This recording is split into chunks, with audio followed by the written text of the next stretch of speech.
this rebroadcast of News 11.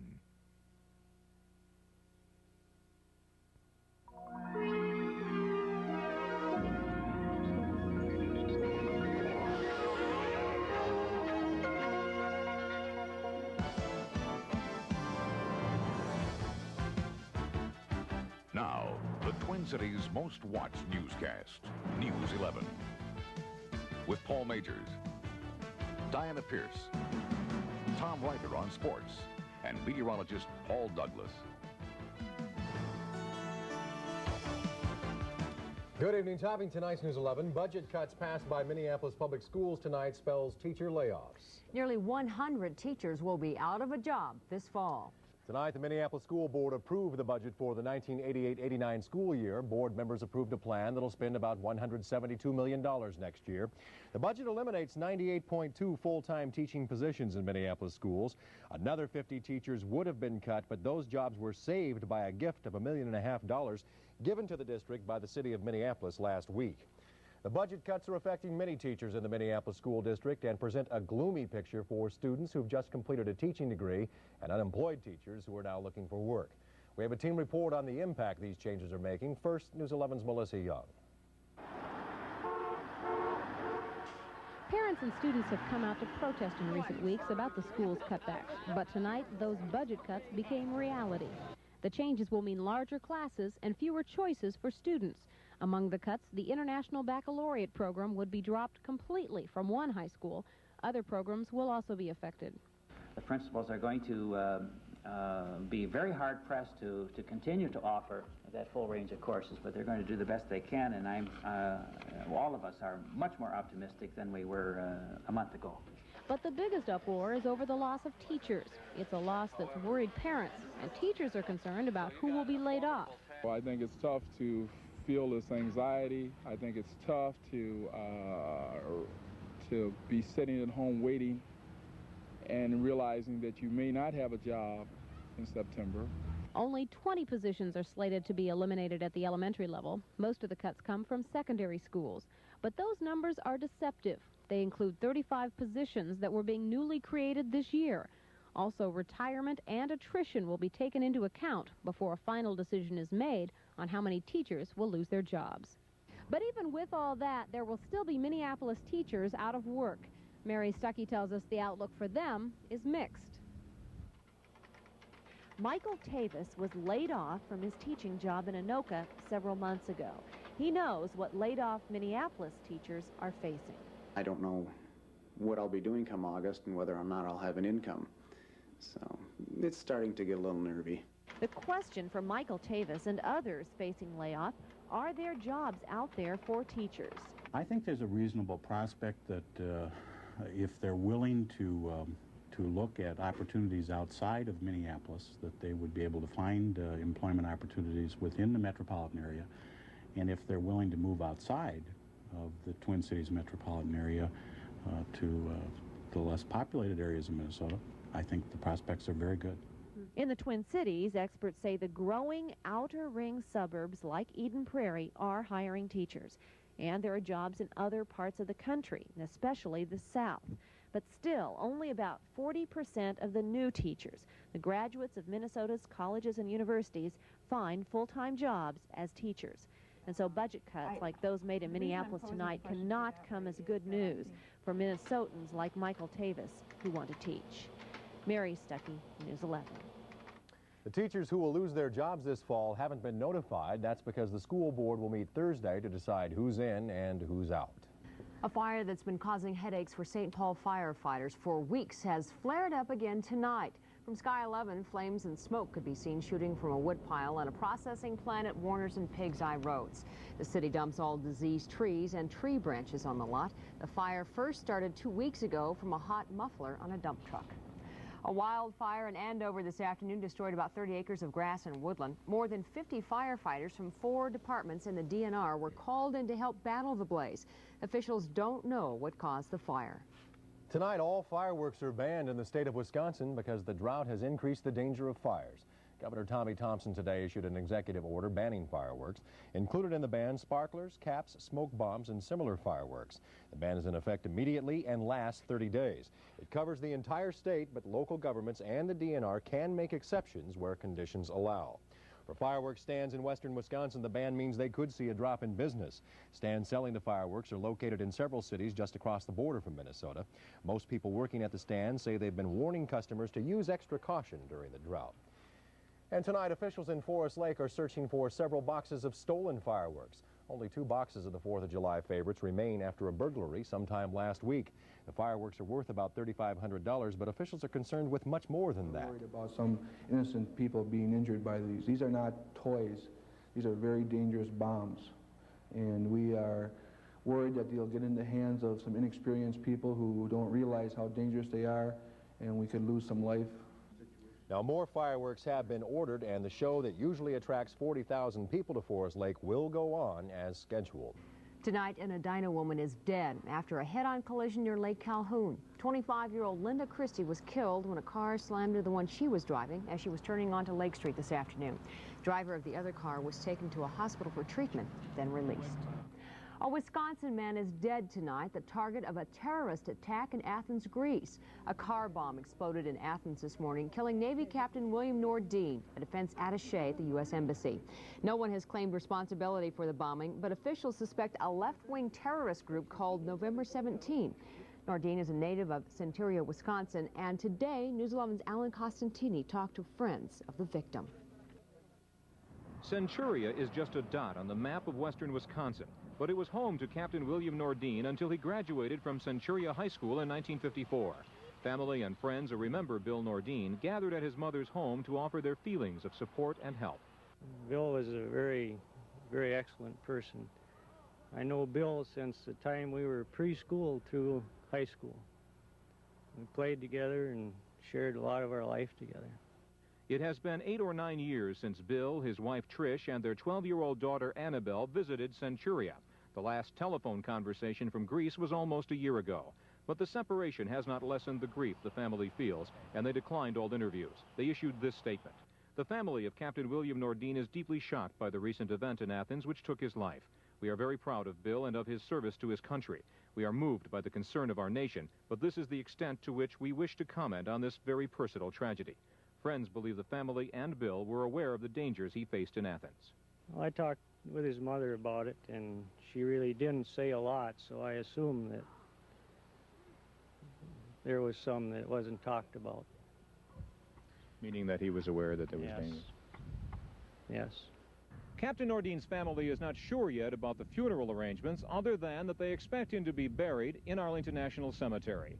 However tragic his death, Centuria's William Nordine will always be remembered as an American hero. Alan Costantini, News 11 in Centuria, Wisconsin. Captain Nordine is also survived by his sister Carla and brother Michael. Michael is also a Navy captain in command of a ship in the Pacific. The man suspected in the parking ramp murder of Mary Foley will be charged in other attacks, according to police in both Minneapolis and St. Paul. David Thomas already has been formally charged in the murder of Foley. Minneapolis police say witnesses to another attack in a skyway have identified Thomas as the person who fled the scene. Charges in that case are expected to soon be filed. In St. Paul, police say Thomas will be charged in at least 2 attacks in that city. Tonight, the public was invited to a concert dedicated to the memory of Mary Foley. The Minnesota Orchestra played at an outdoor concert on the Honeywell Plaza. The free concert was sponsored by Honeywell.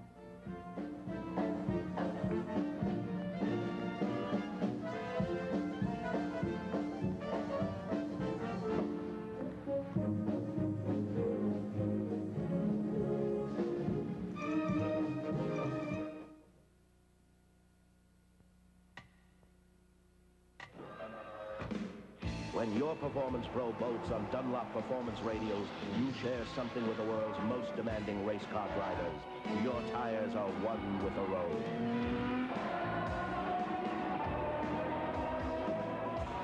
Now you understand why performance is our passion. Twin City Tires, your authorized Dunlop dealer in Richfield and Fridley. And most of all, I'd just like to spend time with the right woman. If you're tired of spending your evenings alone, call 1976-LOVE. For just 99 cents a minute, you can listen to pre-recorded messages from other single people who want to meet you, or leave a message of your own for others to hear. And don't worry if you've never tried it before. Our taped instructions will lead you through the service step by step. So call right now before another night goes by. With 1976-LOVE, your dreams become reality. From Love Incorporated. Tonight, the federal government is suing the Teamsters Union, claiming the organization is controlled by organized crime. The complaint filed today alleges that organized crime has deprived union members of their rights through murders, shootings, bombings, and beatings. The federal government wants to take over the 1.7 million member union. The number of people killed in last night's Paris train crash is now at 59, and that story tops Datelines. Today, rescue crews found more bodies in the wreckage, and the death toll may climb higher because 15 of those injured are in critical condition. Authorities say the brakes on a train failed as it came into the station, slamming into the second train from behind. However, they don't know what caused the brakes to fail. In Cloverdale, California, a wildfire has burned more than 100 acres and has now destroyed 4 homes. One firefighter suffered minor injuries. Officials say a severed electrical cable sparked the blaze, but they don't know what caused that cable to break. And in the Vatican City, Pope John Paul II named 24 new Catholic cardinals today. The cardinals are from 18 countries, including 2 from the United States. During the ceremonies, the Pope called for more unity within the church. Paul Douglas joins us right now. I had a phone call from a young woman tonight, and she was telling me about she was swimming in the public pool, but she had to leave early because it was getting too chilly. She had to go home and put something on, like a, I don't know, sweatshirt or something like that, but it was cold. It got cold tonight. The winds are whipping up out of the east. It is cooling down. It's in the 60s. Sweater weather. Parka weather. Anyway, what's the wind chill? Do you have that up tonight? Not yet, please. No wind chills. Give it a month, okay? Give it a month or 2. But it is going to be cool. You're right, over the next few days. Wave goodbye to the showers. We missed out on the showers again in the Twin Cities. Today marks the first. We get a lot of mail here, and this is the first time I've gotten a letter from a dog from Beulah the Bloodhound. And can you see the signature here, the paw print? Beulah wants me to come out to her backyard and hang out in her doghouse. She claims to have the nicest doghouse in the Twin Cities. Did she send any pictures? Yes, she did. She said, did? yes, she did. Oh, good. We've gotten some great backyard entries. Today was D-Day, and several of my colleagues sat down and we tried to go through hundreds of entries and pick out some of the most unique backyards. They were all special. No question about that. We had to whittle it down to 8 winners and 3 alternates. And we will have the winners for you later on this week. We'll pick at least 8 for the month of July. Guest celebrity backyards. There are some unbelievable backyards lurking out there. Well, some backyards got some much-needed rain earlier today from 1 o'clock. Let's crank up Doppler. You can see showers weakening around Eau Claire, and then late in the afternoon, big boomers blossomed in the western part of the state, moved southeastward. Waseca picked up pea-size hail. Redwood Falls about 1/10 of an inch of rain. All that activity slid off just to the south of the Twin Cities. Let's check live Doppler, and you can see right now still some shower activity Lake City to Caledonia, one clump out around St. James. But once again, the Twin Cities misses out on the shower activity, and we don't see another chance of rain, another opportunity for rain until maybe Saturday at the very earliest. What is it? Why won't it rain in Minneapolis or St. Paul or the burbs? Weird. Tonight's winning weather spy, a real pretty sunset. Check this one out.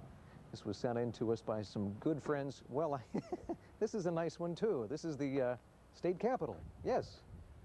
Governor Perpich sent this in, and he'll get a sweatshirt. 89 was the high today. 65 was the low.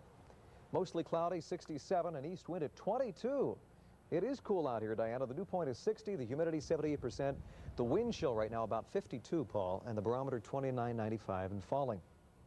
From outer space, you can see those thunderstorms that formed on the boundary between cool air to the north and blast furnace heat to the south and west. 104 this afternoon, Redwood Falls, while it was in the 50s in Duluth. You know, they got 3/4 of an inch of rain to an inch up in International Falls, Hibbing, and Duluth. One batch passed off to the north this morning. This batch passed off to the south of the metro. The saga continues. Let's check the national radar, and you can see that stripe of wetness to the south. Hail the size of kiwi fruit. Shattered car windshields outside Oklahoma City. Oklahoma earlier today. 4-inch rains in parts of Texas. The heat continuing, but again, it's going to get shoved to the south and west of Minnesota over the next few days. A little old-fashioned air conditioning as an east wind continues. 50 in Duluth. Still 91 at this hour in Sioux City. Tomorrow looks beautiful. We'll have all the details for you coming up next.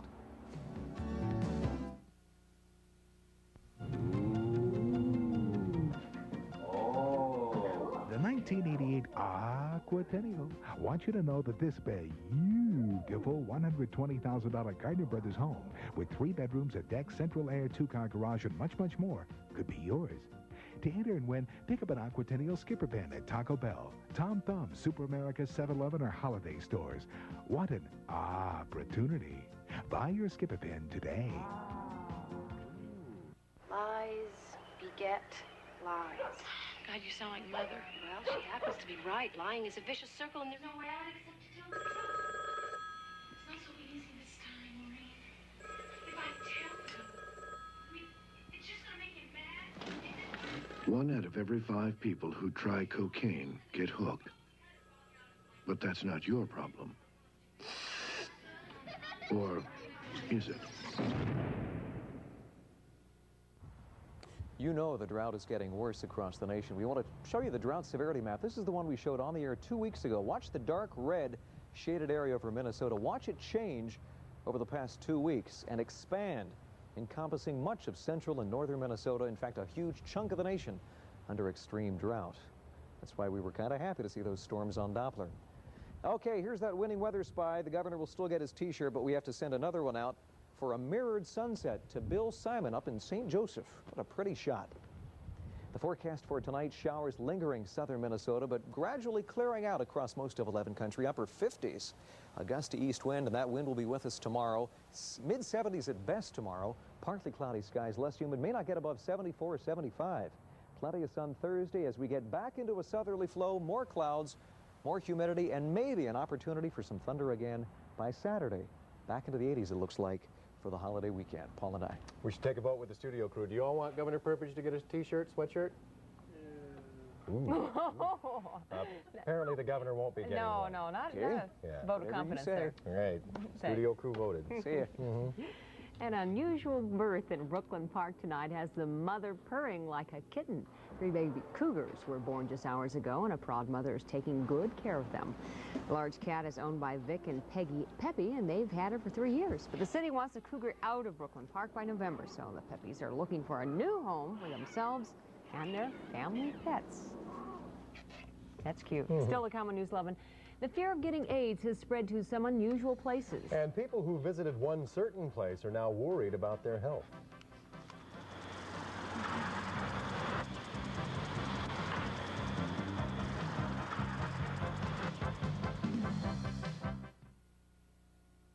It's good to have a tournament that focuses everybody in the state in all their sports at one particular time. I think it's good for athletics, certainly good for fencing, and allows you to develop yourself mentally and physically to the point where you can do things that you didn't think you could do. Join KARE 11 in supporting all of the athletes in the Star of the North State Games. Watch them compete in St. Cloud, June 24th through the 26th and July 1st through the 3rd. For more information, write to Star of the North State Games. Sponsored by KARE 11 and Target Stores. St. Paul JCs present the first annual Yellow Deductible Duck Race on the mighty Mississippi. If you don't have your duck, you better get one in the race. July 30th, starts at noon near Harriet Island. Okay, Daddy Duck. Make sure these ducks are floating and they're counted. Okay, lady. Okay, lady, they're all floating. 5,001, 5,002, 5,003, 5,004, 5,006. Some luxury condominiums were sold tonight following years of troubles in the Calhoun Isles condo project. The high-rise building was converted into condos from a grain elevator several years ago, and structural problems left many units empty and unsold. So tonight, investors made their bids on the property as the condos were auctioned one by one. 76, 76, 76, 76, 76. Oh, I'm going to give it away. Condos have been up for sale for 2 years and were sold well under the original prices. Tonight in healthcare, 9 more people in Minnesota reported to have AIDS, according to a weekly report by the state health department. There are now 375 confirmed cases of AIDS in the state, 9 more than last week. 2 more people have died from AIDS, bringing that total number to 214. In Wisconsin, 309 people have AIDS, 180 have died. Also in healthcare, AIDS and the fear of the disease, or AFRAIDS, is very real. News 11's Susan Wiese tells the story of how the threat of AIDS is affecting some people who obtain tattoos from a shop north of the Twin Cities. Anxiety levels in the Healy household are cooling down, but just barely. This after Steve and Lisa were led to believe their tattoo artist was infecting clients like them with the AIDS virus. I was curious, you know, about it, nosy, I guess. And then I told my wife, and then, you know, she got real curious about it. Curious, nervous, and afraid for the children. When I think about AIDS, I think of my kids. If we happened to get it through tattoos, yeah, then we would have passed it, or one of us, whoever, would have. I think I was the first one. Yeah, I was the first one who went to Spider. At this tattoo shop in East Bethel, the owner these days is spending more time allaying fear than he is giving tattoos. No one has ever been known to catch the AIDS virus from tattooing. Anoka County inspectors have given Spider a clean bill of health after examining his sterilizing technique and tattooing procedure. Pull out the needles that are packaged. The back of the package assures you that they've been sterilized. So worried, though, were some of Spider's customers that they were tested for AIDS. And my husband and I did go in and have the test. The test probably was not necessary. The risk from contracting AIDS from a tattoo artist is virtually zero. And for now, assurances from health department experts have put to rest the Healy's fears. Susan Wiese, News 11. Spider has taken an AIDS test, but the results are not yet in. Coming up in sports, a fish story you have to see to believe. And the Twins try to get back on track against the Angels in Anaheim tonight. Tom Ryder will have that and more when we come right back.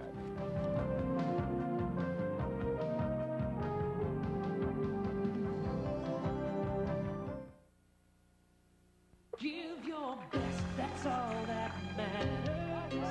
As you climb it up that ladder, we know what matters. Give him a good wave. Wave up here.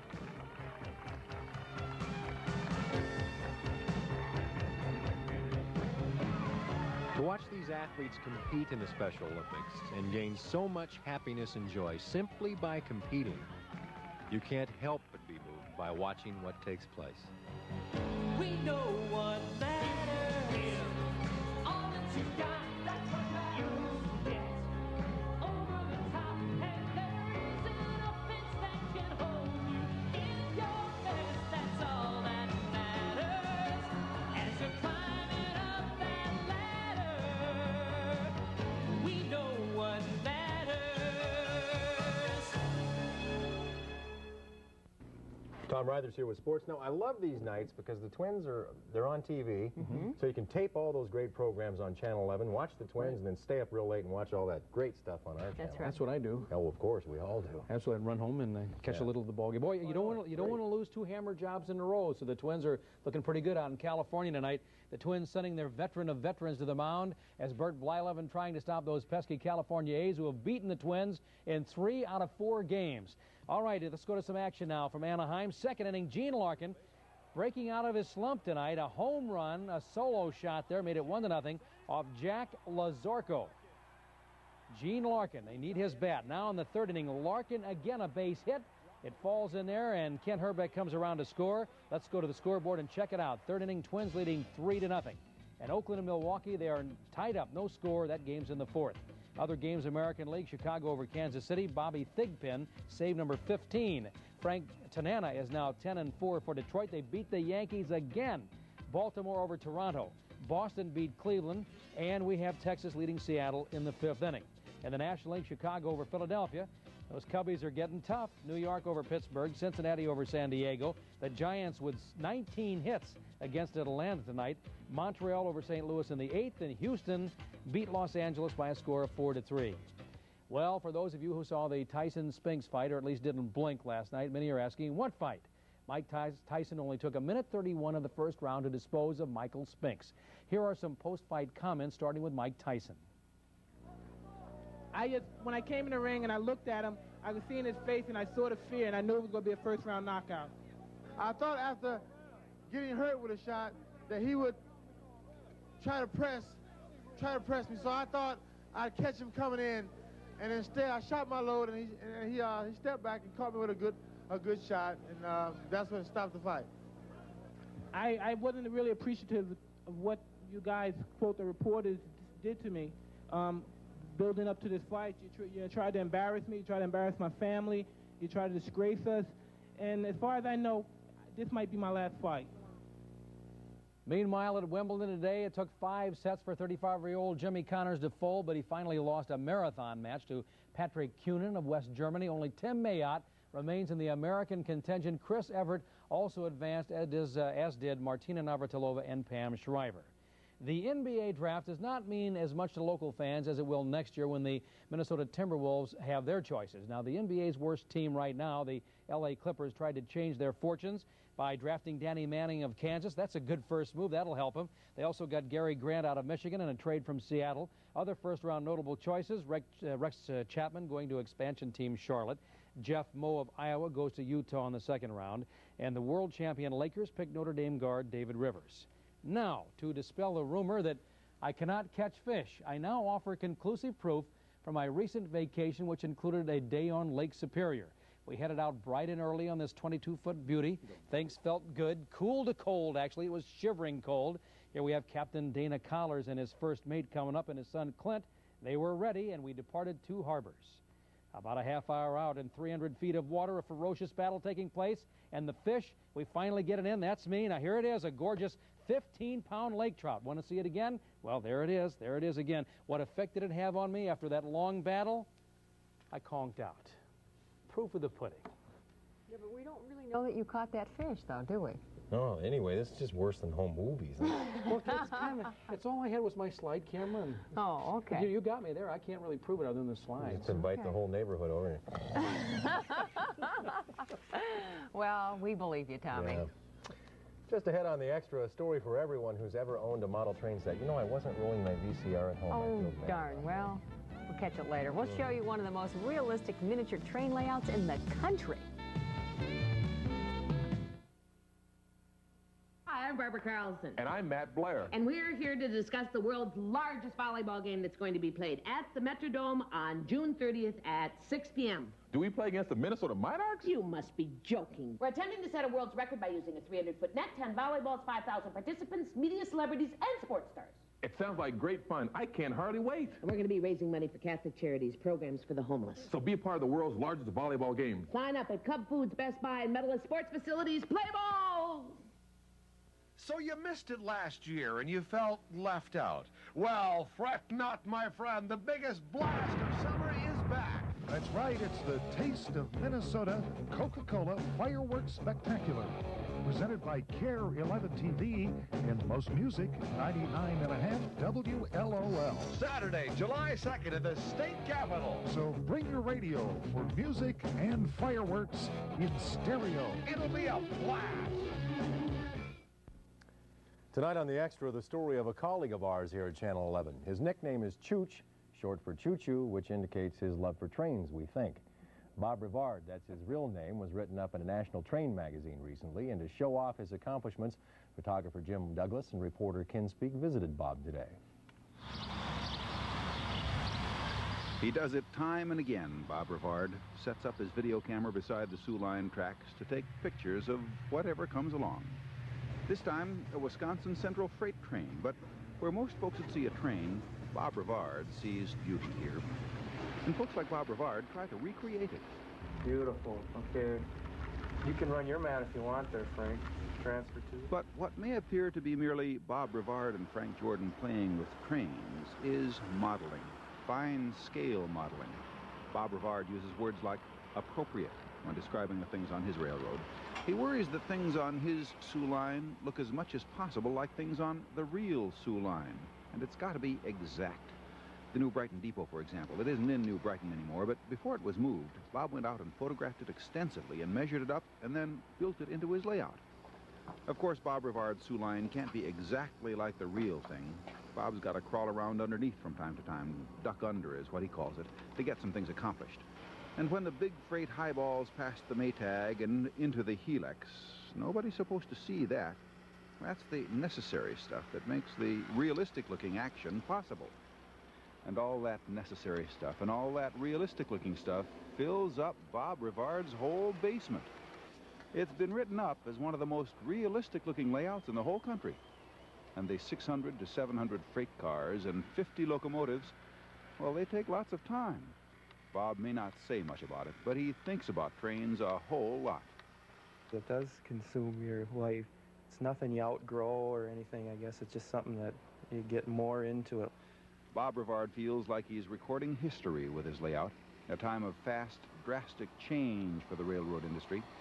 And that's rewarding in itself to record. But when he can drop a helper engine on the fly and make it look the way the real Sioux line does it... Anytime. We're on our own, 940. That's when Bob Rivard feels he's accomplished something special. Ken Speak, News 11, Minneapolis. Yeah, he's amazing. That's fun. We've all been over there. Yeah, he's it's great. He's also a good guy to have around working. Remember when Paul Douglas dropped the boxcar and broke it? Yeah. No. Well, you weren't there. No, I wasn't there. Paul and I were over there running trains. He goes, look at this one. Oops. Bob just... Oh, no. Still hasn't forgiven me. No. Replaced it. We'll see you back here tomorrow. Good night.